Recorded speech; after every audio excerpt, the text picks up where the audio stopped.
যুবক, আজকে তোমাদেরকে বলি, তুমি যদি মুসলমানের সন্তান হয়ে থাকো, তাহলে আজকে তোমাকে এই চিন্তা করতে হবে, এমন কাজ আমি করব না যেই কাজের জন্য আমাকে মৃত্যু পরবর্তী জীবনে আমাকে গুনাহ পেতেই থাকবো, এই কাজ আমি করব না। এটা মুসলমান, এটা হলো মুহাম্মদ সাল্লাল্লাহু আলাইহি সাল্লামের কলিজার টুকরা উম্মত, এটা হলো উম্মতের পরিচয়। আজকে আপনি আশ্চর্য হবেন, গোটা পৃথিবীতে এখন নেট ব্যতীত মানুষ থাকতে পারে না। আজকে যুবকগুলি এগুলি ছাড়া থাকতে পারে না। আজকে যুবকগুলি নিজেকে বিভিন্নভাবে সমাজের মধ্যে পরিচয় তুলে ধরছে, তারা মুসলমানের সন্তান, এই পরিচয় আজকে সমাজের মধ্যে হচ্ছে না।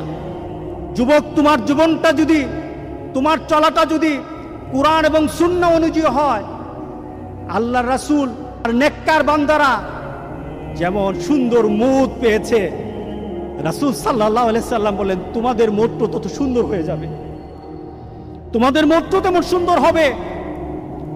রাসূল সাল্লাল্লাহু আলাইহি সাল্লাম বলতেছেন তুমি দুনিয়াতে যেভাবে চলবা মৌতটাও তেমন হবে।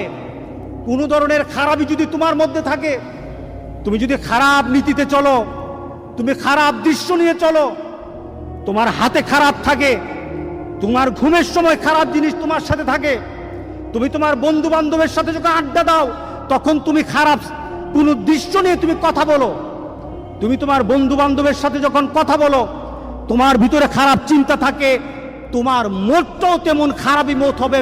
কে বলেছেন? মুহাম্মদুর রাসূলুল্লাহ। বিশ্বাস হয় না? বিশ্বাস হয় না? মুহাম্মদ সাল্লাল্লাহু আলাইহি সাল্লাম বলে গেছেন তোমার মতটা তেমন হবে। শুধু তাই নয়, কামা তামুতুন্না তুবাসুন, যেমন তোমার মত হবে তেমনই ভাবে তোমাকে আখিরাতে উঠানো হবে।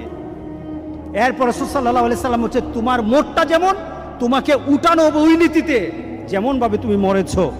শুধু তাই নয়, কামা তুবাসুন তুশারুন, যেমন ভাবে তোমাকে হাসর করা হবে, যেমন ভাবে তোমাকে উঠানো হবে তেমন ভাবে তোমার হাসর হবে। সুতরাং দুনিয়া যেমন হাসর তেমন, দুনিয়া যেমন মত তেমন, দুনিয়া যেমন